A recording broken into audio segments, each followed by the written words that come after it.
Здорово всем! И вновь отправляемся в путешествие по городам России с целью осмотра наших объектов. Все они были рублены в 17-18 годах. Сейчас они на начальной стадии эксплуатации. Подведено отопление. Люстр, мебели пока еще там нету, но уже начальная стадия эксплуатации. Сейчас она проходит. Вот интересно ее посмотреть. Опыт самое важное в нашей работе. Смотреть за тем, что мы сделали, как оно себя ведет в эксплуатации или пускай перед эксплуатацией.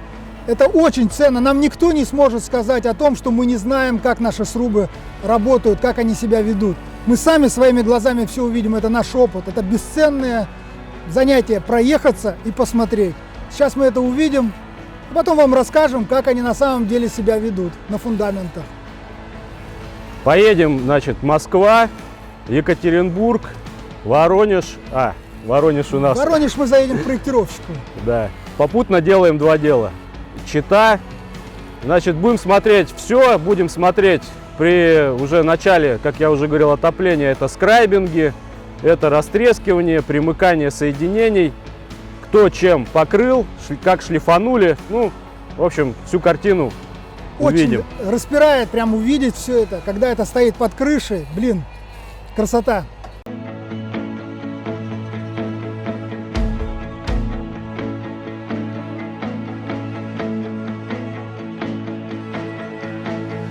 Прилетели в Жуков, первый объект, который будем смотреть. Приехали на второй объект. Это сруб дома Дмитров.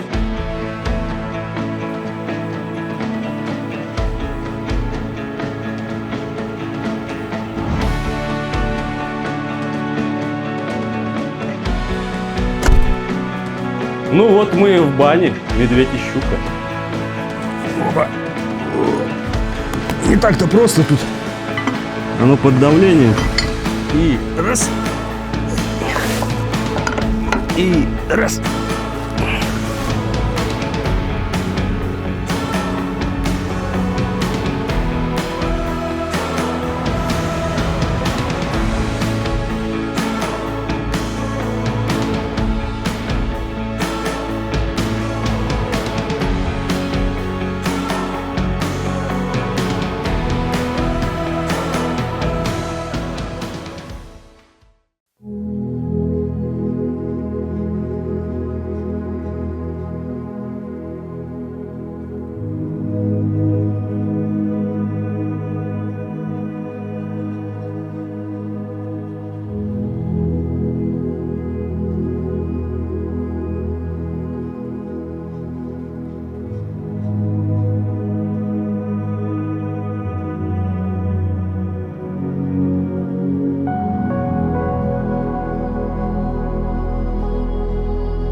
И прилетели в Жуков, первый объект, который будем смотреть. Это у нас банька из сибирского кедра диаметрами 34, 36, 38 сантиметров по вершине. Размеры 12 на 5,60 по осям. Баньке 2 года. То есть с начала момента рубки такой срок у нее. Подробно про сборку смотрите видео на канале у Черкесова Сергея. Вот, там есть. Ну и у меня тоже что-то про эту баньку, как она на площадке у нас стояла. Сейчас посмотрим, какие нюансы на данной стадии строительства. То есть мы видим, что крыша, декор древнерусский такой, стоки медные у нас стоят, обсадные коробки, печка внутри металлическая в парилке тоже установлена. Вот. Ну, отопление пока не запущено. То есть все подведено, все готово, но заказчик пока держит вот под естественной сушкой, пока вот в таком состоянии. Идем смотреть, какие нюансы там у нас. И первое, на что обращаем внимание, это то, что на срубе практически нет трещин. То есть он у нас не лопнул, не рассохся. Как вот при сборке привезли его, так он у нас сейчас и стоит. Я думаю, произошло это потому, что первое, когда мы рубили, он был уже слегка подсушенный, то есть лес уже был лежавший, в штабелях находился, под крышками, в тени. Уже подсох, то есть плавная сушка происходила, это первое. Второе, это находится в лесу у нас. То есть все-таки здесь притененное, вокруг лес, солнце, прямого попадания лучей тоже мало, не такое большое количество. Поэтому тоже сыграло роль свою. Вот, то есть он у нас срублен в канадскую чашку, то есть седловидный затес скрайбинг. Уже усел, вот сейчас можно померить здесь сруб.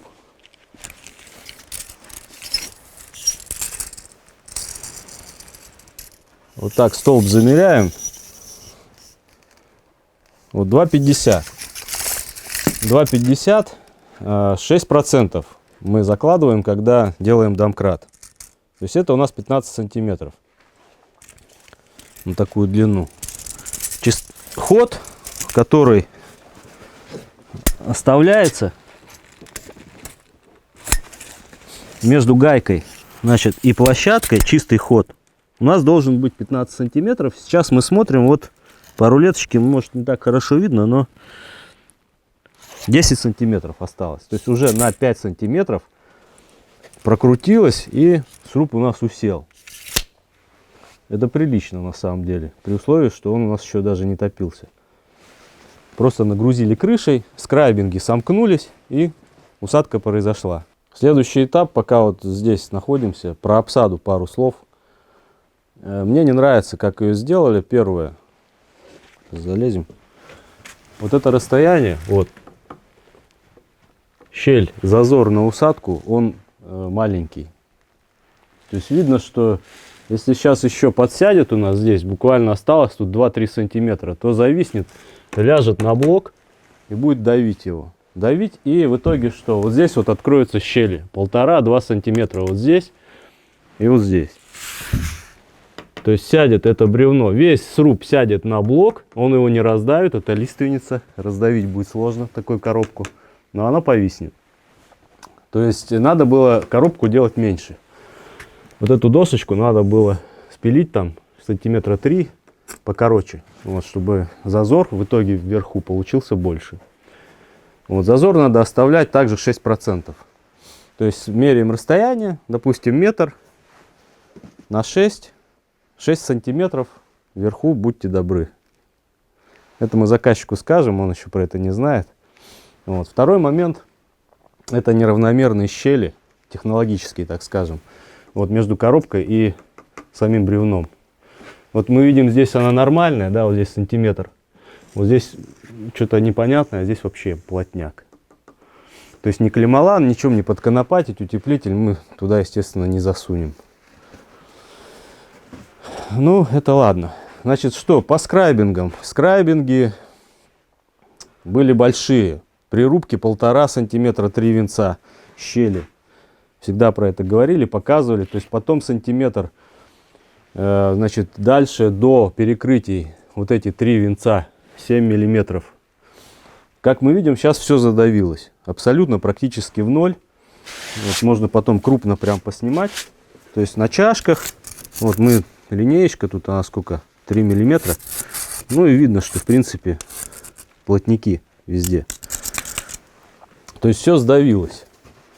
Сейчас пойдем вовнутрь, тоже посмотрим. Ну и так тоже еще поснимаем, вокруг походим, чтобы показать, насколько плотно уже вот под керамикой вот такие диаметры То есть они, возможно, чуть мягче, чуть, может, структура дерева как бы иная, если бы мы, допустим, брали какие-то более толстые или еще что-то.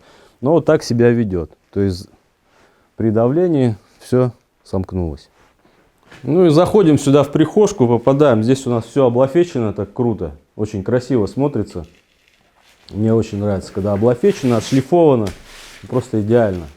Когда была сборка, это все под бензопилой было. Ну, так не смотрелось, так скажем. То есть, когда шлифанулось, уже заиграло пространство.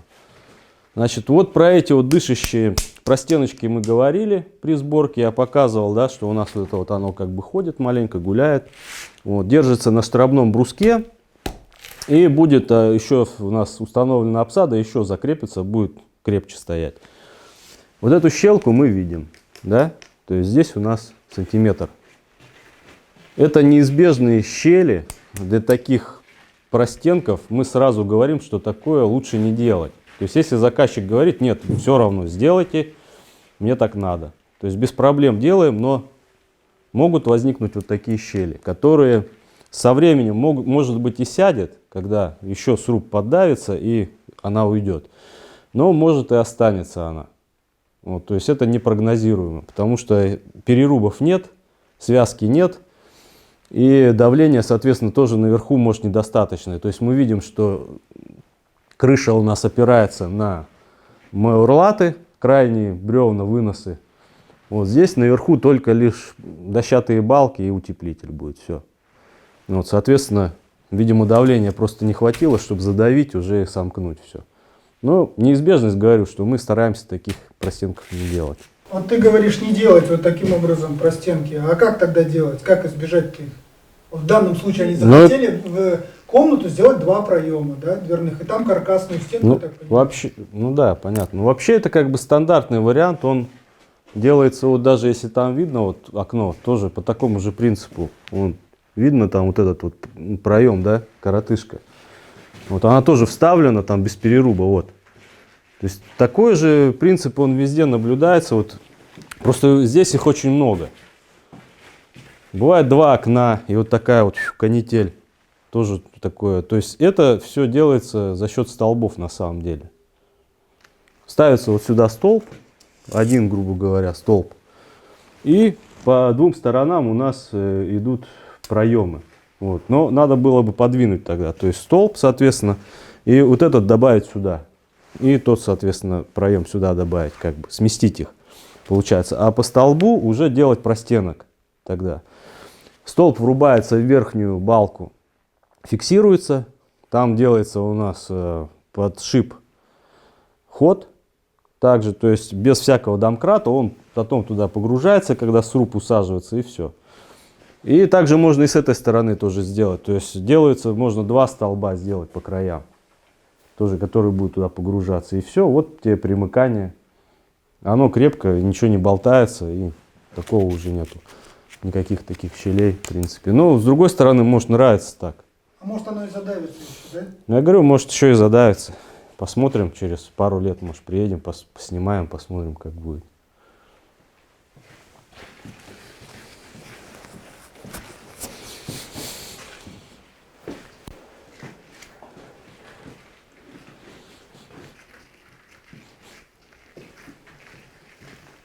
Ну вот видно, что не топится, да, древесина у нас. То есть здесь вот этих растрескиваний по пазу, которые, как правило, происходят.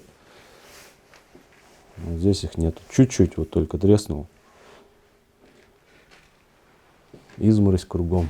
Влага выходит из бревен, покрывается. Это все выветрится.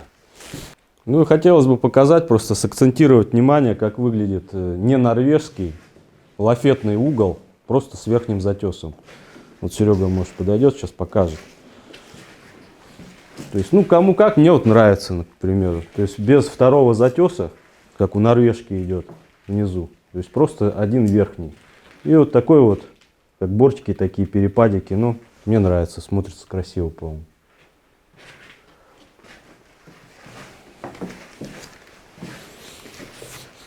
Дальше идем вот во второй свет, переходим.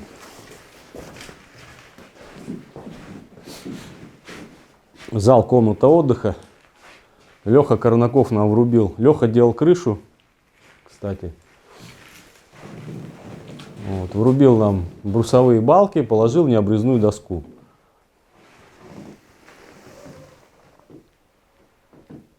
Вот, по-моему, тоже достойно получилось.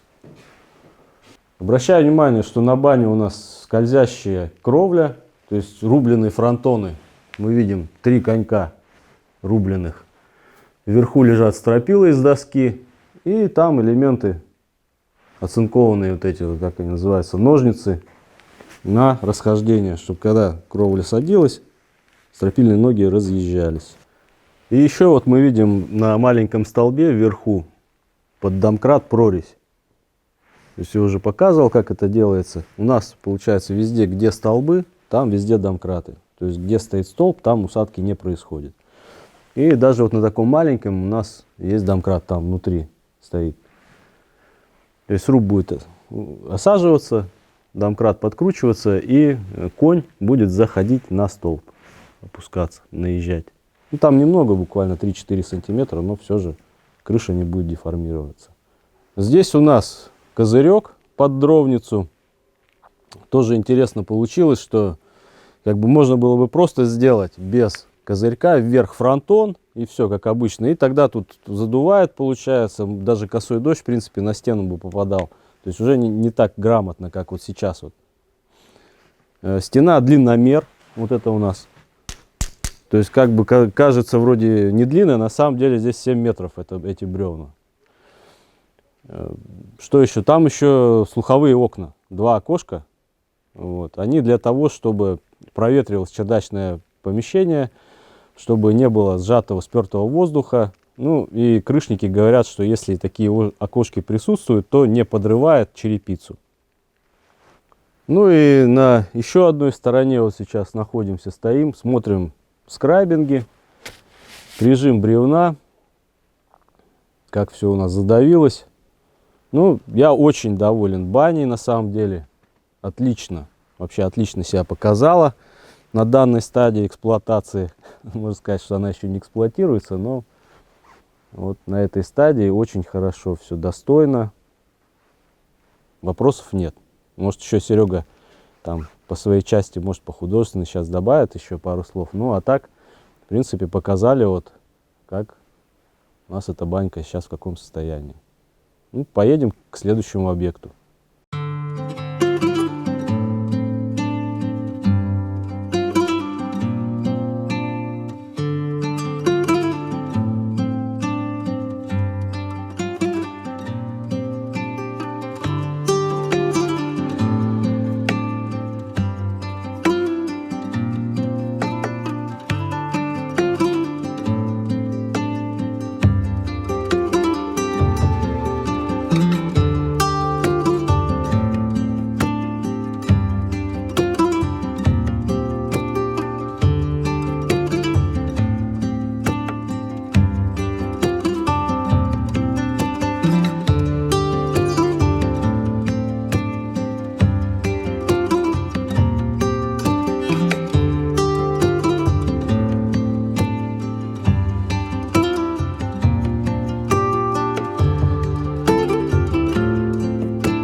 Приехали на второй объект.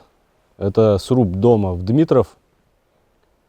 Видео у меня на канале про сборку, про рубку. Можно зайти посмотреть. Канадская чашка, верхний затес.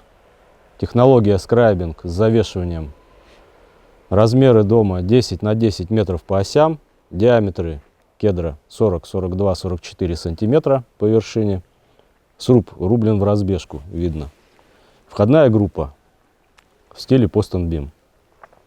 Значит, сруб покрыт составом осмо снаружи для наружных работ, внутри для внутренних. Также состав для торцов снаружи тоже осмо.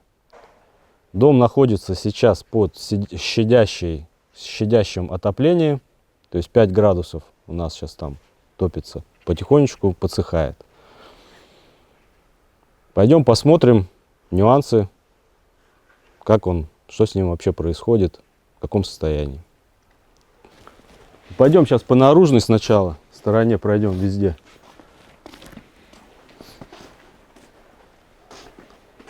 Первое, что бросается в глаза, это текстура бревна, которая проявилась после покраски. То есть видно, что вот это, ну, во-первых, все желтенькое, что очень красиво как бы выделяется.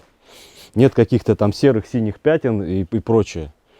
То есть сразу шлифанули, покрыли и прям сруб заиграл. Торцы проявились, кольца годовые, сучочки все прям тоже идеально. Очень красиво. Еще ничего не треснуло, так как у нас сруб не топится активно. Пока в таком щадящем режиме. То есть щелки, они все гармоничные, небольшие рассыхания происходят. По щелям видно, что не до конца еще скрайбинг уселся здесь. Вот. То есть думаем, что еще под отопление, когда будет активное усыхание происходить, и еще у нас по столбам тоже заказчик сказал, что опускал всего где-то 2-3 сантиметра, да, по-моему? Около 3.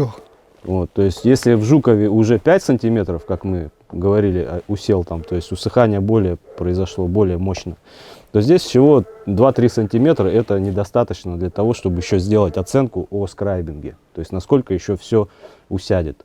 Поэтому здесь вот мы наблюдаем вот где-то 5-7 миллиметров еще щелочки.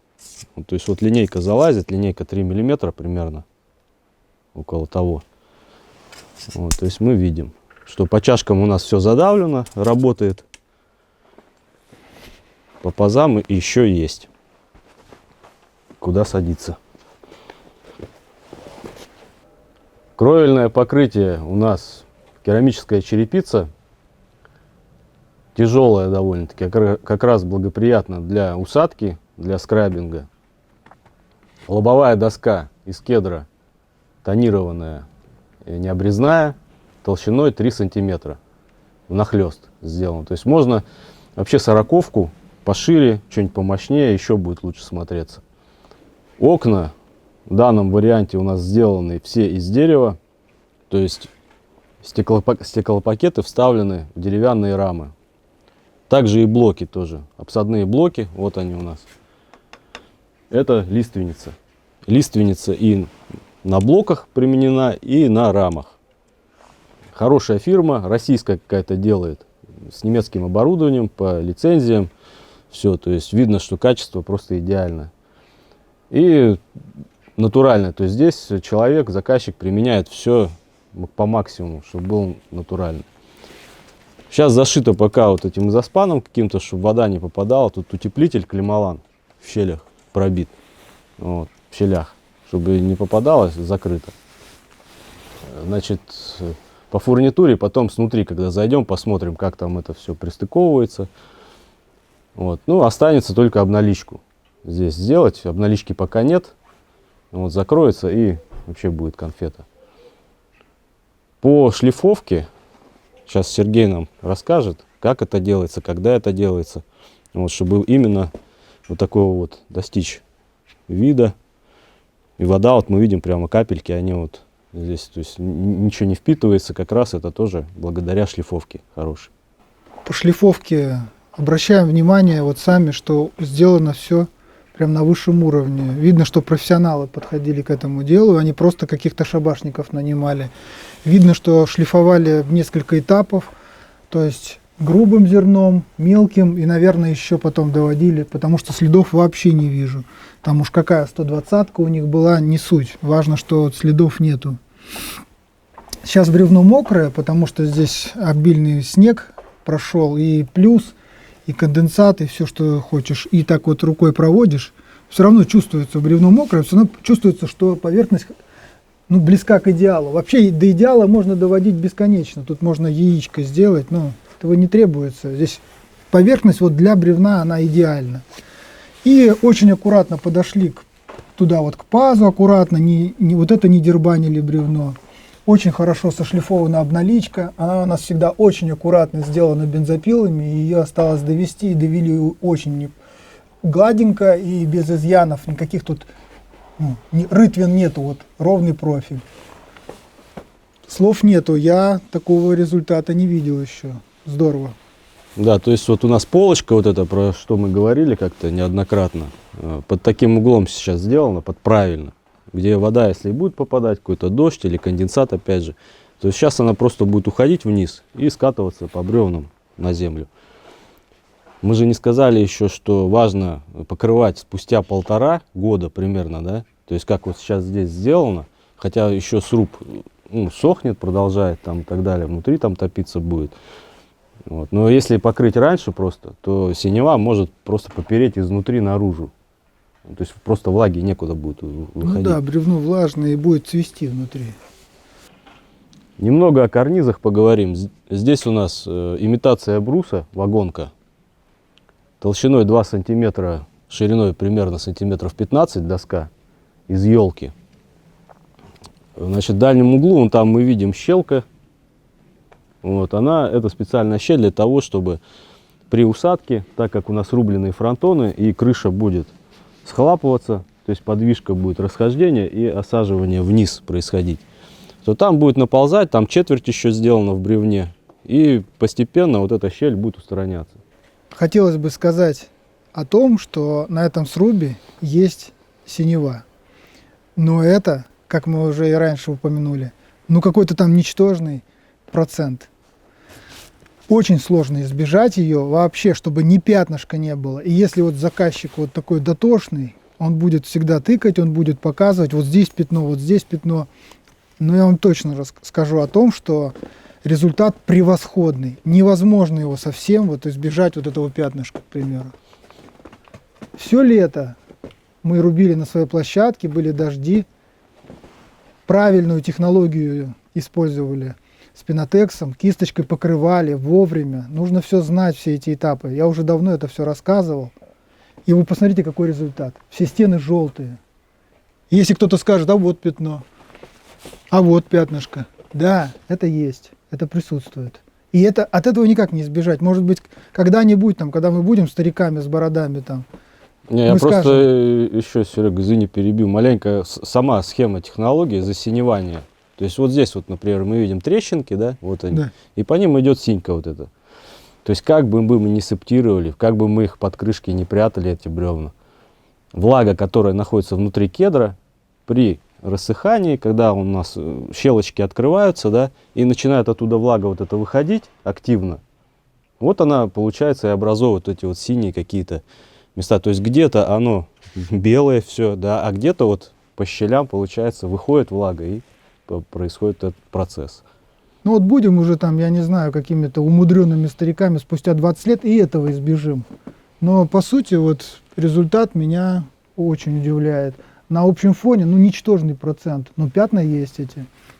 Старик не старик, Серега, а вообще-то это как бы, получается, как вот заказчик нам сказал, там 100 тысяч миллионов, пожалуйста. То есть каждую палку выдергиваешь, эти щелочки все из пульверизатора проходишь, заливаешь туда септик, следишь, крутишь это со временем. Можно. Да, Все. мы очень ограничены бюджетом. Затратная часть здесь настолько велика, что вот просто избежать, и меняли же какие-то бревна в процессе, и смотрим за этим, и подбираем, и выбраковываем. Бюджет все равно ограничен. Пошли.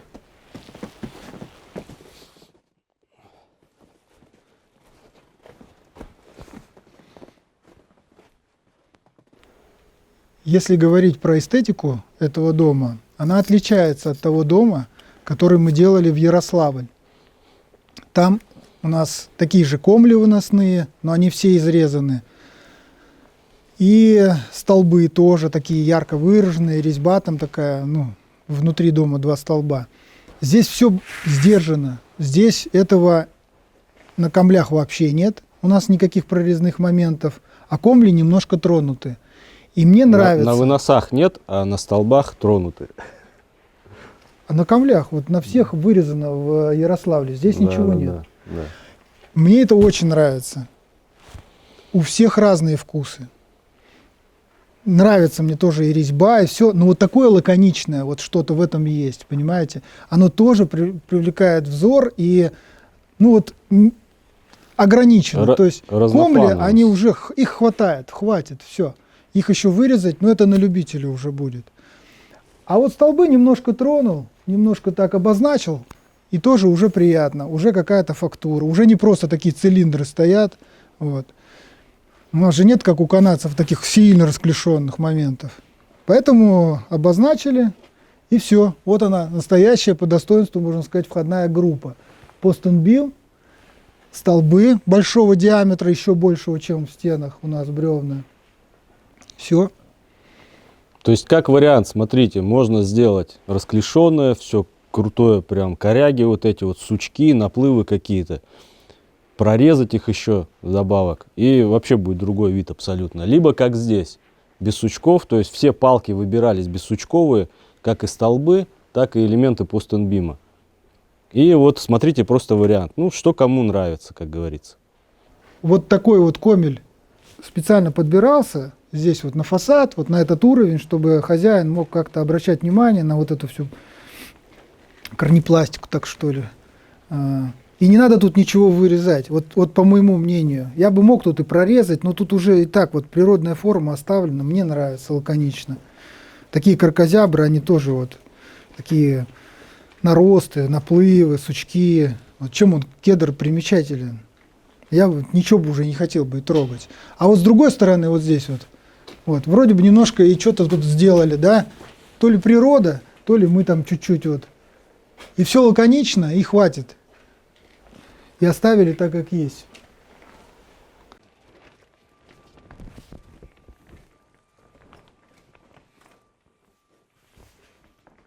Ну вот по окошку. То есть, во-первых, что, нету петель, да, как обычно у нас на пластиковых окнах, видны вот здесь сбоку. То есть они спрятаны там, потайные.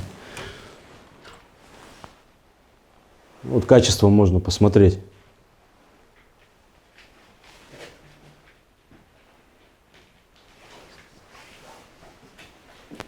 Фурнитура, сам профиль, дерево, то есть все с иголочки, как говорится. Все резиночки. Вот, Игорь, здесь покажи отсюда. Здесь у нас, как фурнитура, у нас спрятана внутри, в профиле.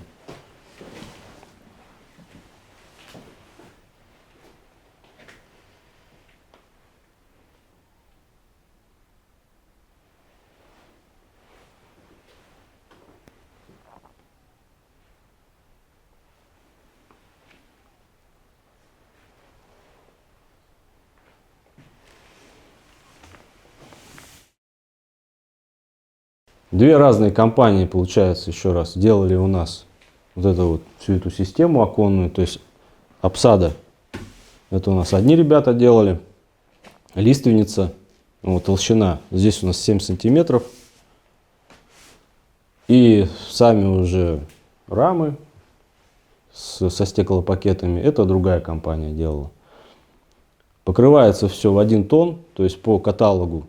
То есть вроде, получается лиственница, одна порода, то есть уже структура одинаковая и у обсады, и у блоков, у рам. И все, получается вот такое все в одном стиле, никакого диссонанса, все гармонично. Останется потом обналичку, заказчик подберет по цвету, по размеру, какие-то там, не знаю, может тоже лиственница будет, покроет и окошко вообще заиграет. Ну и сейчас оставлен у нас зазор, там 8 сантиметров вверху под усадку, закрыто там какой-то вот мембраной. Ну, все, потихоньку движется все к финальному результату. Ну вот, то есть, что тут, не будем говорить, где тут, наверное, прихожка там или еще что-то, это уже говорили там в прошлом видео, если что, там на канале увидите. То есть просто здесь сейчас что видится, опять же, что вот отопление, да, то есть тепло. Мы с улицы зашли, здесь прям чувствуется, что теплее намного. Потихонечку сохнет, щелей пока не видно, все в таком идеальном состоянии. Посмотрим, что будет через 5 лет. Значит, разводка, Игорь может сейчас показать, вот здесь на полу у нас это электрика, скрытая электропроводка в доме. Никаких проводов на стенах, ничего этого не будет. То есть вот так это делается. В пространстве между полом и плитой укладываются вот эти вот шлейфы. Значит, тут и интернет, и заземления, силовые кабеля, то есть все здесь у нас. Потом заводится, уже засверливается в сам сруб, по штробе выходит, и там где-то, да, выключатель у нас. Также и здесь тоже, вот, засверливается отсюда, по штробе, и сюда выводится. Ну вот коробки лиственничные, пока не покрытые, просто установленные. Вот. То есть будут еще двери здесь у нас. И также покрыто в тон, я так понимаю, с окнами. Ну или как уже там определяться. То есть видно, что зазоры все грамотны. То есть как мы в Жукове показывали, там были уже маленько другие нюансы. То есть здесь пока вопросов никаких нет. Ну посмотрим, что здесь. Здесь вот балки прикольные у нас внутри спальни.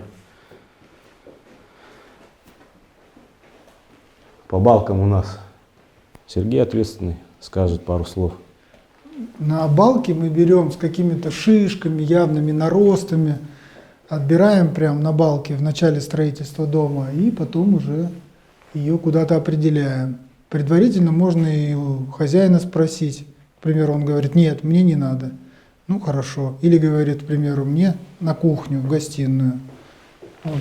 Можно обратить внимание, она прям вот такая с мощным таким вот кедровым, каким-то балдажником, наростом, как назвать.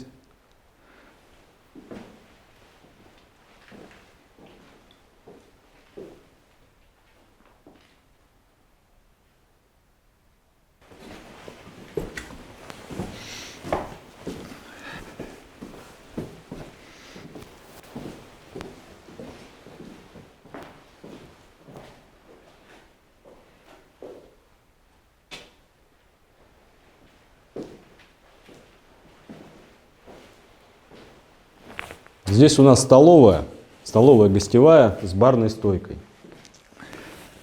Отшлифовано идеально. Очень много моментов эксклюзивных, которые внедрены сюда. Первое – это арки. То есть проемы такие большие, арочные. То есть специально как бы, выбирается бревно и пилится не просто там чуть-чуть, лыска какая-то 10 сантиметров. Именно по высоте высчитывается и спиливается пол бревна, чтобы показать вот эту вот большую вот эту пласть с кольцами годовыми. Вот, текстура, сучочки, то есть супер. И вторая еще здесь вот, вторая арка, уже непосредственно в самой кухонной зоне, которая плавно переходит в барную стойку. Которая, в принципе, как даже и не барная стойка, а полноценная столешница получается. С такими тоже фактурными большими сучками. Уже кусочек коры вот здесь у нас.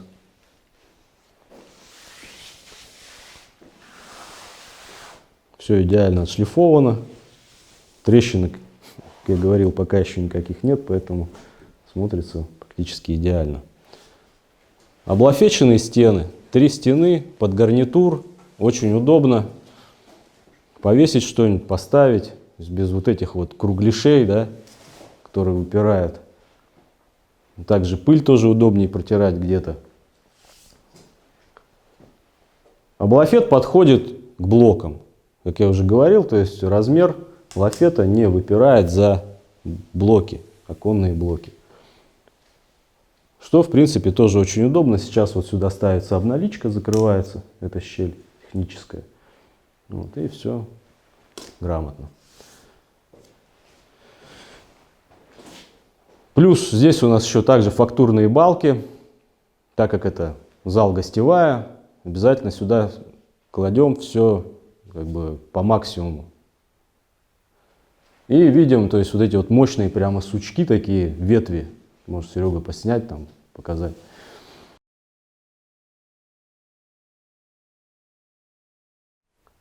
И еще один нюанс, примечательный в этом помещении, это потолки.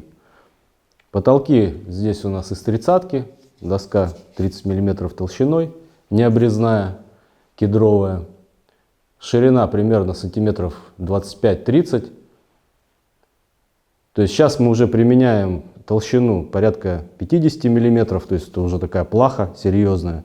И на таких вот объемных срубах, где диаметр 40-44, уже это как бы намного эффективнее смотрится, так как бы фактурней, что ли, я не знаю, богаче. Вот. Здесь оно тоже имеет место быть, как вариант. То есть, может быть, кому-то даже более такой понравится. Ну, вот, смотрите. Какие работы еще остались для запуска, да, вот этого дома, так скажем?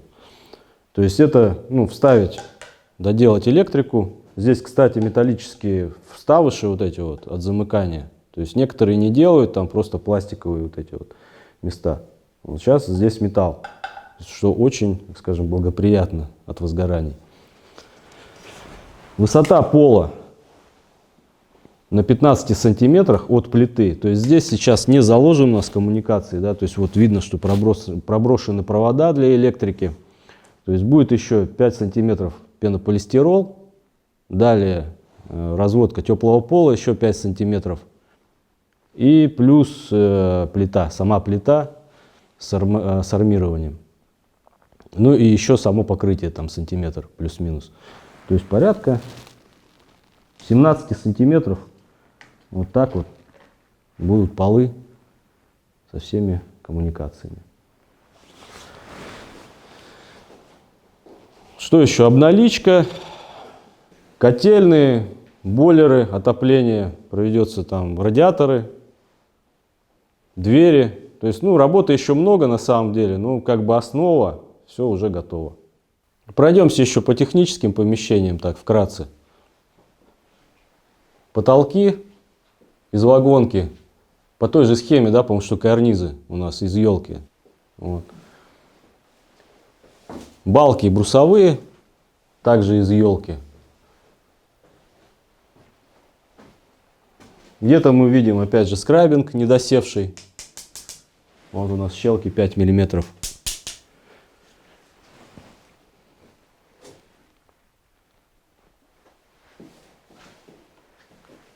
Разводки для котельной. То есть здесь у нас котельная, газовое отопление, скорее всего.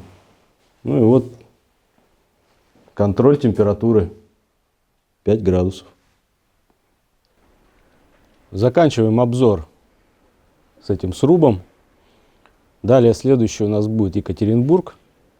Любимая баня «Медведь и щука». Будем смотреть. От этого сруба, от этого дома ощущения самые положительные остались.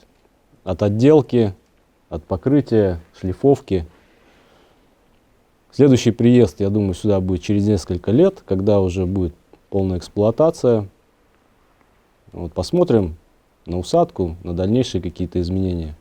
Возможно, даже с тепловизором. Приедем и будем уже зимой смотреть, где какие потери идут. Огромное спасибо заказчику, что он нам предоставил такую возможность долго здесь находиться. Кучу информации полезной он нам рассказал. Огромное спасибо.